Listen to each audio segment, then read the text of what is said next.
solat di saf terakhir itu lebih mulia dibandingkan saf yang pertama.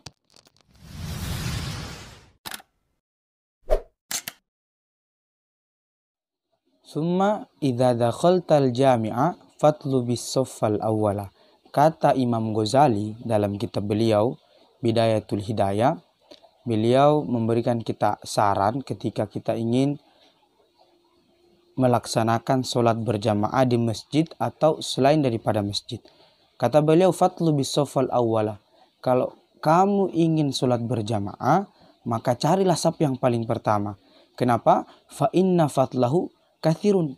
Karena saf pertama itu adalah saf yang paling banyak keistimewaannya dan tentu juga mempunyai banyak pahala di sisi Allah Subhanahu wa taala. Yang kemudian perkataan Imam Ghazali ini didukung oleh beberapa hadis yang sahih mengenai tentang saf pertama yang memang banyak pahalanya di sisi Allah Subhanahu wa taala.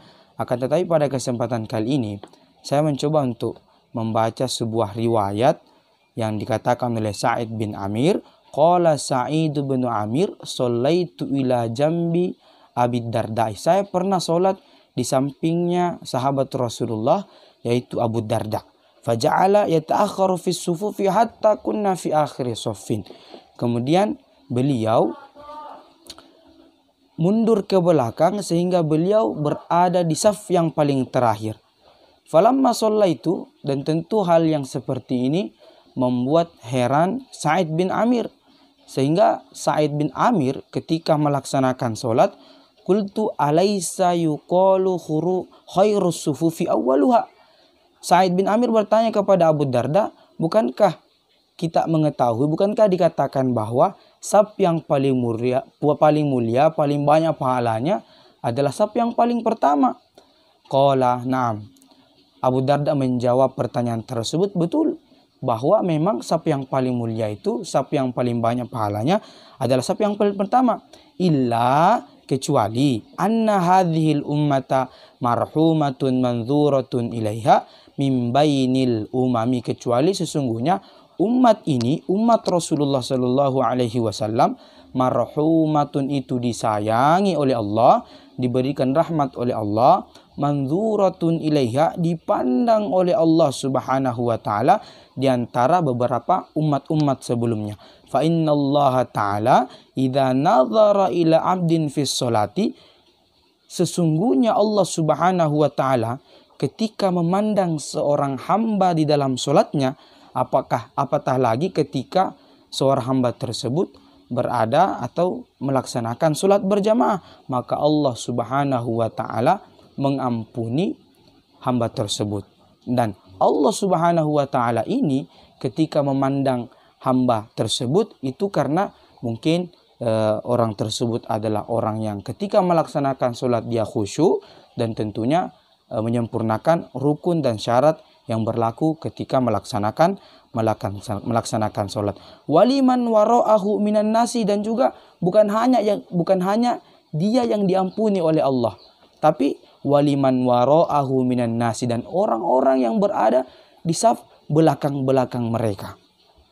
Nah, ketika ada orang soleh solat di saf yang pertama, maka kata Abu Darda, Allah Subhanahu wa ta'ala mengampuni saf-saf ke belakangnya tadi dikarenakan orang soleh tersebut. Karena orang soleh, para ulama, para wali itu dipandang oleh Allah Subhanahu wa ta'ala.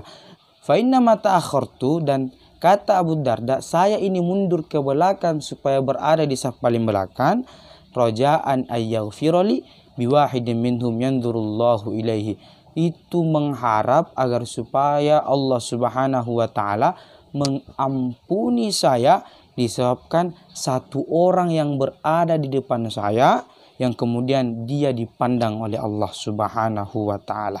Faman ta'akhkhara minas saffil awwal, siapa orang yang mundur ke belakang dari saf pertama, ala hadhihi niyati, atas niat ini, itharon lil ghairi, karena memprioritaskan atau mengutamakan orang lain, apalagi orang tersebut adalah orang yang ahli fikih atau ulama, wa idharon lil husnil khuluqi, dan menampakkan kebaikan akhlak yang dia punya, fahuwa aula, maka saf yang terakhir berdasarkan niat ini itu lebih utama dibandingkan saf yang pertama. Fa innamal a'malu binniyat, maka sesungguhnya amal-amal itu tergantung niatnya. Kalau niat kita berada di saf terakhir itu karena memuliakan orang lain dan untuk supaya kita diampuni, disebabkan solat dia dipandang oleh Allah Subhanahu wa taala, maka solat di saf terakhir itu lebih mulia dibandingkan saf yang pertama.